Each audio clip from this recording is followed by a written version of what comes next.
I was standing in my childhood bedroom when my mother handed me the letter. "You owe me $18,000. Her voice was calm. Her arms were crossed. The paper in my hand had her signature at the bottom, back rent. For a room she promised, in writing, would be free. How does a promise turn into a bill? How does your own mother look you in the eye and rewrite history? I'm about to show you. And before we go any further, drop a comment. Where are you watching from and what time is it there? I want to know who else is up late, thinking about family and broken promises. Hit that subscribe button too. You're going to want to see how this ends. Because I had every word she ever said. Saved, backed up, time-stamped. Let me take you back 6 months. To the day she made me the offer.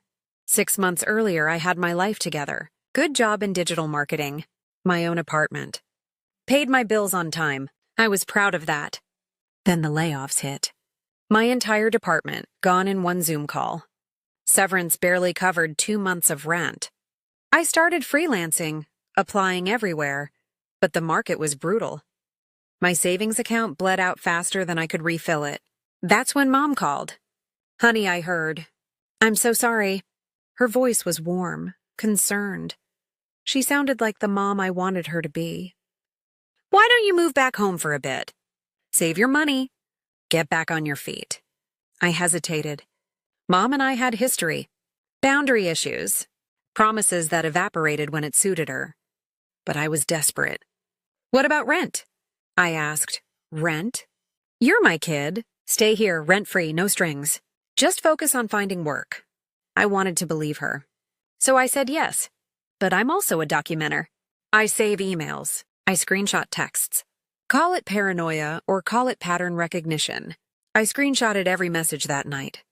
Just in case. For 3 months, everything was fine. Then one morning, I found a handwritten note on my pillow. "We need to talk about your contribution." The next evening, Mom sat me down at the kitchen table. She slid a piece of paper across, handwritten, itemized. "I think this is fair," she said. I looked down. $1,200 a month, times 4 months, plus utilities, plus a line labeled food and household. $6,000. "What is this?" I said. "Your share. You've been here 4 months. You said rent-free." She smiled. The kind of smile that doesn't reach the eyes. "I said you could stay here. I never said I'd bankroll your lifestyle." My chest tightened. "Mom, you said no rent. You said save my money. You're remembering it wrong. You always do this." That line. That gaslighting line I'd heard 100 times growing up. I stared at the invoice. She'd even added interest. "I don't have $6,000, I said. "Then we'll call it a payment plan. $500 a month. I'm barely covering my phone bill." Her face hardened. "Then maybe you should have thought about that before moving in and taking advantage." Taking advantage of a promise she made. "I'm giving you 2 weeks, she said. "Pay up or I'm filing in small claims court." She stood up and left the kitchen. I sat there staring at that paper, my hands shaking. I went upstairs and checked my bank account. $3,200. That was it. 4 months of freelance work. Barely enough to rent a room somewhere, let alone pay a deposit. If I paid her, I'd have nothing. If I didn't, she'd take me to court. I called my sister. "She's serious," I said. "She's actually going to sue me." My sister sighed. "Just pay her. It's not worth the fight. You know how she gets." I called a friend. "That's messed up, but it's your mom. Can you really win that?" No one wanted to take my side. Everyone wanted peace, even if peace meant I got crushed. A week later, the envelope came. Official court filing, small claims case. She'd inflated the amount to $18,000, adding emotional damages and lost income from hosting. Hosting. Like I was a tenant. Like I wasn't her daughter. The hearing was set for 3 weeks out. I sat on my bed that night staring at the ceiling. Maybe I did mishear her. Maybe my memory was broken. Maybe I was the problem. Then I opened my phone, and I started reading. The text thread was still there. Every word. April 14th. The day I asked about rent. What about rent? I'd written. Her reply 2 minutes later, no rent. You're my kid. April 15th. I'd asked again, just to be sure. Are you sure? I don't want to be a burden. Her response, your family. Stay as long as you need, free and clear. April 16th. One more confirmation, because I couldn't believe it. So, just to clarify, I won't owe you anything? Her message, complete with a heart emoji. I won't charge you a dime. Just save your money and get back out there. 4 texts, 4 confirmations, all time-stamped, all backed up to the cloud. I exported the thread, PDF, screenshots, metadata intact. I wasn't crazy, and I wasn't paying. The relief hit first. Then the rage. She lied. Not misremembered. Not confused. Lied. But I knew screenshots alone wouldn't be enough. I needed a witness. Someone who'd actually fight. I opened my laptop and searched for tenant rights attorneys. Free consult. I had nothing to lose. But before I could even book the consult, Mom escalated. The family group chat lit up. She'd sent a long message, painting herself as the victim, saying I'd been mooching for months and refusing to contribute. My aunt replied first, That's terrible. We raised you better than that. Then a cousin. Your mom does so much for you. No one asked for my side. At home, things got worse. She changed the Wi-Fi password, locked the pantry with a padlock, started turning off the heat at night. One morning, I found my shampoo in the trash. If you're not paying, you're not using my products, she said. A few days later, my cousin called. Your mom's saying you stole from her, that you took money from her purse. I never touched her purse, not once. But the lie was out there now, spreading. I had 3 job interviews that week. I bombed all of them. I couldn't focus, couldn't sleep, couldn't think past the noise in my head. She was dismantling me piece by piece, and the court date was 12 days away. I booked the legal consult. 10 a.m. the next morning. Video call. I didn't tell her. I didn't tell anyone. I just waited. The morning of the consult, my sister texted me. I need to send you something. Don't tell Mom. An email. Forwarded from her inbox. Dated April 20th. 2 weeks after I moved in. Subject line, update on Jess.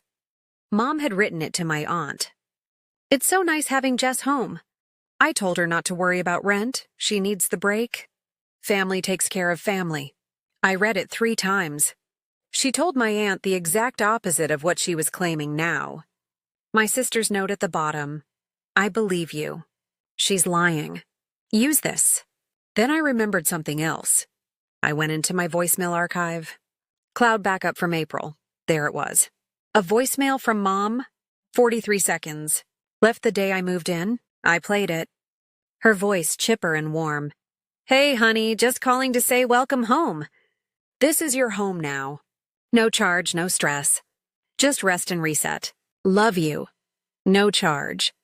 Her words. Her voice. Time-stamped. I sat back in my chair. This wasn't a misunderstanding. This wasn't a mother trying to teach responsibility. This was a scam. And I had every receipt. During the attorney consult, I asked the question I'd been avoiding. Why would she do this? The lawyer shrugged. Money. Control. Both. After the call, I called my sister again. Do you know if Mom's having money problems? Silence. Then, she refinanced the house last year. Took out a second mortgage. I saw a notice on her counter a few months ago. Past due. My stomach dropped. How much? $22,000. Maybe more. $22,000. I thought back. The letter on the counter I'd seen in passing. The collection calls she'd been ducking. The way she snapped when I asked to borrow a phone charger. She wasn't mad I didn't pay rent. She needed a payday, and I was the easy target. But there was something else, too. My sister said it before I could. She hates that you were doing fine without her. You know how she is. If she's not in control, she's the victim. I did know. Mom's whole identity was being the provider. The strong one. the matriarch. My independence was a threat, so she made me dependent. Then she made me the villain. She didn't need rent. She needed control and a scapegoat. Now I knew exactly what to do. The attorney had been clear. Without a signed lease, and with this level of written proof that she promised rent-free, her claim is baseless. It may even qualify as fraudulent filing. She walked me through the response. Exhibits A through D. Text thread. Email. Voicemail. My sister's affidavit. You'll win, she said. Just stay calm and let the evidence speak. I filed the response that afternoon. I didn't tell Mom. I packed 2 suitcases. My laptop, my documents, everything that mattered. A friend offered me her couch. I took it. I moved out on a Tuesday. Mom was at her book club. I left a note on the kitchen table. See you in court. That was it. No explanation, no fight. For the first time in months, I felt calm. Not because I wanted to hurt her. I didn't. But because I was finally done letting her rewrite reality. The hearing was 6 days away. I didn't practice what I'd say. I didn't rehearse. I just organized my evidence into a clean folder. Printed in digital, 1 timeline, 4 exhibits. No emotion. Just facts. I didn't sleep much the night before, but it wasn't anxiety. It was clarity. When I walked into that courtroom, I wasn't fighting for money. I was fighting for the truth. The courtroom was small, informal, just a judge, a clerk, and 2 tables. Mom arrived with a thick folder. She'd printed something, probably fake invoices. She didn't look at me. The judge called the case. Mom went first. She cried. She talked about sacrifice, about how she'd opened her home and I'd taken advantage. She said I promised to pay, that we had an understanding. The judge asked, "Do you have a signed lease?" No, but any written agreement? We're family. I trusted her word. The judge nodded, then turned to me. Your response? I stood. My attorney was on a phone patch. She spoke first. Your Honor, we have 4 exhibits that directly contradict the plaintiff's claims.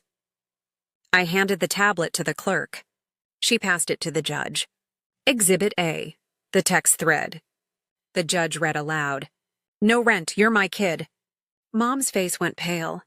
This was sent April 14th, my attorney said. 2 days before the defendant moved in. Exhibit B, the email to my aunt. The judge read that one too. I told her not to worry about rent. Family takes care of family. Mom leaned forward. I meant temporarily. The judge held up a hand. I'm not done. Exhibit C, the voicemail. We played it in court. Mom's voice bright and clear. No charge, no stress. The judge looked at her. You told your daughter in writing and on a recording that there would be no rent? I didn't mean forever, Mom said. Her voice cracked.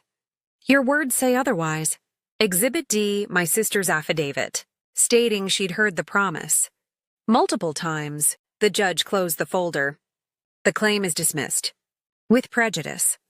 Mom's lawyer started to speak. The judge cut him off.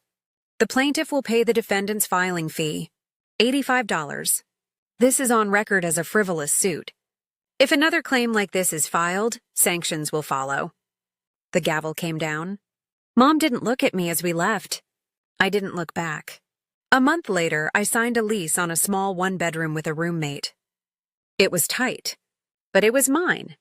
I picked up a contract gig in content strategy. It wasn't full-time, but the pay was steady. I started rebuilding, slowly, on my terms. Mom's mortgage situation got worse. She couldn't keep up the payments. The house went on the market 4 months after the hearing. She sold it and moved in with my sister. My sister set boundaries, strict ones. Rent in writing, shared expenses, no rewrites. I didn't gloat. I didn't post about it.